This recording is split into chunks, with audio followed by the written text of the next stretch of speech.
Good day everyone, we're here again on my channel, Jared Delusong here. Wait lang, it's been a while since I talked and trying this camera. It's 3:30 a.m. in the morning and ito ipo-vlog ko. I'm here right now to give you tips guys about the electric violin since I've been using it for I think 4 years now. Since yun ang trabaho ko, then I'm gonna give you tips kung ano ba dapat yung things to check in electric violin. Probably some of you doesn't have any idea kasi traditionally tayo yung mga musician dyan, lalo na yung mga purists, tends to only use yung mga kahoy. But kasi ano talaga, yung electric, it's something na para mas mapadali yung buhay mo no? I mean, ibig sabihin ko yung trabaho mo. Like myself na performing sa live, performing sa weddings and different occasions, kailangan ko talaga, lalo na ipina-plug in yung mga instrument, kailangan electric yung gamit. So, para mas madali, at the same time, hindi na siya mag-feedback. Kasi ang problema talaga usually sa mga kahoy, lalo na isasabay mo sa full band, kasi ako madalas full band yung setup na tinutugtugan ko. May ano siya, may talaga tumutunog, tawag dito, napipick up ng mic.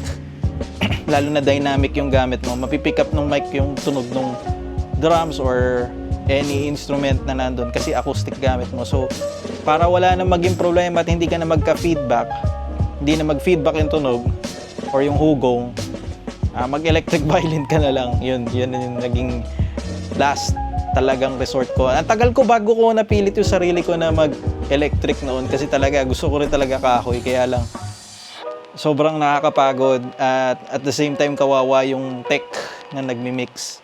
Lalo na kung hindi naman siya sanay na mag-mix ng violin. So, by the way guys, ayan, things to check in electric violin. So, this is all based on my experience and also yung mga nagturo sa akin dito. I mean, panahon na rin nagturo at the same time yung mga mas nakakaalam sa mga tech. Kasi ako, hindi naman ako sobrang galing sa tech, but dahil sa sobrang dami ko rin kilala na mahilig sa mga ganitong bagay, nadamay na lang din ako at natuto. And I'm here to share this to you guys para at least makatulong ba, lalo na sa mga nagla-live performance dyan or whatever you do. Ayan. So, kayo, pakinggan nyo lang. Kung ayaw nyo, di wag.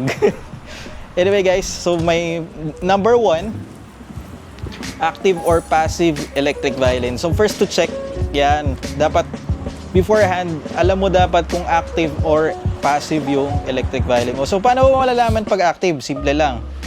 Active, pinapowered ng battery. Ang passive, walang battery. Okay? Diretso plug-in na siya.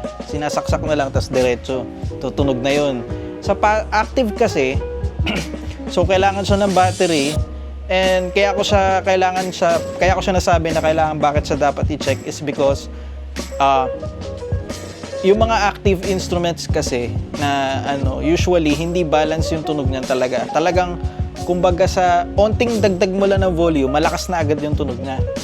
Somewhat nga ako, hindi ako umaabot ng sa pag tumutugtog ako 10 o'clock to 12 o'clock, pero sabi ng mga kasama ko malakas na masyado. Masyado daw matapang yung tunog. So kaya din siya kailangan i-check kasi merong mga specified na equipment kang kailangan gamitin para ma-minimize yung ingay, yung lakas ng volume niya or ma-balance out or masala yung tunog. So, kapag active ang violin mo, you need ng passive DI. So, passive DI box, direct input box. Bakit? Kasi doon sa salain niya, yung active na power na ginagamit ng instrument mo, active yun, papuntang passive para ma-balance out yung tunog. Hindi siya sobrang lakas.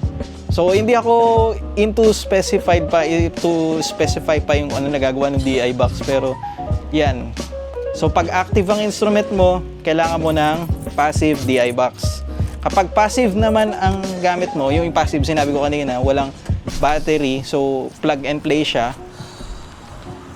Hindi na siya, no need to use passive DI. Ang gagamitin mo naman, active DI box. Yun naman para palakasin yung volume kasi usually yung mga ganong instrument na passive, usually sa electric guitar yan na yung mga Fender mga ganyan na walang kunyari hindi ka gagamit na effects, yung plain guitar lang gagamitin mo. Yun, kailangan mo talaga ng active DI. Pero kung gagamit ka ng effects, kasi yun talaga ang instrument ng mga passive na electric violin, usually talaga, katulad ng gamit ko isa, NS Design, meant talaga siya para gamitan ng effects. So kung ganun na gagawin mo, magpa-passive DI ka rin. Kasi papadaanin mo siya sa isa pang kuryente, sa isang daanan na ganun. So kailangan mo talaga siyang gumamit ng passive DI kapag gumamit ka ng effects sa passive na electric violin. Pero kung active naman, pwede rin, basta passive na rin yun. Basta pinadaan mo lahat sa electric or anumang gamit na magpapa-boost ng tunog ng electric violin mo. Kailangan mo siyang padaanin ng passive DI. So, yun guys. So, you must know that first. So, yun lang. So, number 2. Ito sa mga violin, lalo na sa mga old or mga cheap violins na nagamit ko rin dati. Matagal na kasi ako naging enthusiast din ng electric and marami na ako na-experiment. Number 2, yan. Bridge alignment. So, yung alignment ng bridge mo, ang laking factor niyan sa tunog ng violin, no? How can I say that? Kasi sa tagal ko nag-electric, kunyari tumagilid lang ng onti yung bridge mo, there's something to do with the, hindi lang tune eh. Sa ano kasi sa kahoy, tune eh. Tuning lang yung mababago. Pero doon sa alignment, kapag, hindi, meron din meron na rin pinag-aiba. Correct me if I'm wrong. Meron na rin pinag-aiba. Pero pag sa electric violin, kapag medyo tagilid yung alignment ng bridge mo, iba na agad yung tone production ng electric violin mo. Kasi dahil doon sa sagap ng pickup niya. Okay? So, you must consider din yung bridge, lalo na yung height ng bridge. Hindi dapat sobrang baba or hindi sobrang taas. Dapat sakto lang din. Kasi may talaga, malaki yung influence niya sa tone production ng electric violin. Lalo na yung magre-receive ng pick-up papunta doon sa speaker. So, iyan yung mga dapat nyo i-check. So, kunyari, kailangan tuwid yung bridge mo. Tapos, ako kasi may technique ako sa bridge na para medyo, ito yung bridge sa gitna. Medyo gusto kong malakas yung volume nung lows ko. Ginagawa ko, nilalapit ko yung bridge papunta doon sa neck. Paharap siya ng onte. Tapos pag mahina naman yung kabilang side, papunta naman siya dun sa tailpiece. Pahina ng onte. So medyo nakagano ng onte. As in, kapiraso lang. Yung, nararamdaman ko kasi agad na nag-iiba yung tunog niya. So pag ginagawa ko siyang ganun. So yun. Yung ganun yung trick na ginawa ko, natutunan ko later on. Sabi ko, may iba palang effect yun kapag ginalaw mo yung bridge itself. So, I don't know. Ewan ko, try nyo rin guys kung gano'n yung magiging epekto nung sa bridge, nung alignment. So, ayun, napakamahalaga nun. Sa number 3, ito, strings, pero minimal lang effect. Yung strings kasi sinasabi nila, kailangan maganda yung string mo sa electric violin, kailangan ganito. Pero actually, napaka-minimal lang nung effect nung strings. Kaya lang siguro, kaya ako sinabing strings, dapat mo i-check. Kasi halimbawa, medyo mapuputol na yung string mo. Kailangan mo palitan yun. Pero ako usually, since, ayun nga, hindi ko naman niyayabang, pero marami talagang gig, like every day, almost daily yung naging day job ko na siya. Yung strings ko talaga, I have to, yung kahit mumurahin lang bilihin ko, like yung Backendorf na tig 150 pesos, yun lang, ikakabit ko lang yun, okay na yun. No? Okay na siya. Lalo na yung sa E-string ko. Pero ako, yung sa akin, nakakabit saan ngayon kasi pirastro hanggang third string. Tapos yung ilang yung pinapalitan ko kapag naririnig kong na siya, medyo nagkakaroon na ng rough rustle sound, yung madumi na, nagpipilipit na yung tunog kapag nagbobow. Yan. Pinapalitan ko na yung echo. Pero yung nakakabit sa akin ngayon, Pirastro Tonica. Favorite ko talaga yan, number 1. Pirastro Tonica kaysa Dominant. Ewan ko, kasi ever since first year college ako, nung nag-conservatory ako noon, Tonica na talaga yung gamit ko sa lahat ng violin ko. Kasi gusto ko yung feel nung string niya na mas makapal. Ganun kasi yung feeling para sa akin. Parang gusto ko to yung feel nung string na yun. So, Pirastro Tonica, number 1. Pero kayo, kung anong feel nyo sa instrument. Pero yun nga, sabi ko sa inyo, hindi masyado ramdam yung tone quality na nag-iba sa electric violin. Not unless gamit ka ng kahoy na violin, doon ramdam mo yung iba yung talagang tone production na kapag iba yung string. Pero sa string ng ano, hindi masyado. So number 4, eto pa isa, plug if 3.5 mm or 6.5 mm. Ayan, kailangan nyo i-check yan sa violin nyo. Bakit? Kasi number 1, yung 3.5 mm, di ba maliit? Yung alam nyo yung mga pang earphones na kinakabit, yun, 3.5 mm. 6.5 yung mga electric guitar, yun yung makapal na ano, saksakan. Hindi ako makakuha ng sample, tatapat ako eh. Nandito. Anyway, yun. So yung kunyari, pang earphones yung saksakan ng mga electric violin nyo. Kasi usually, nakagamit na ako ng mga mumurahin nga, sabi ko sa inyo, mga cheap violins. Yan yung yan yung ano nila, slot talaga nila at pang plug-in nila. 3.5 mm. Tsaka yung 6.5 usually dun sa mga mid-tier or higher tiers violin. Yung 3.5 mm guys, ang daling masira.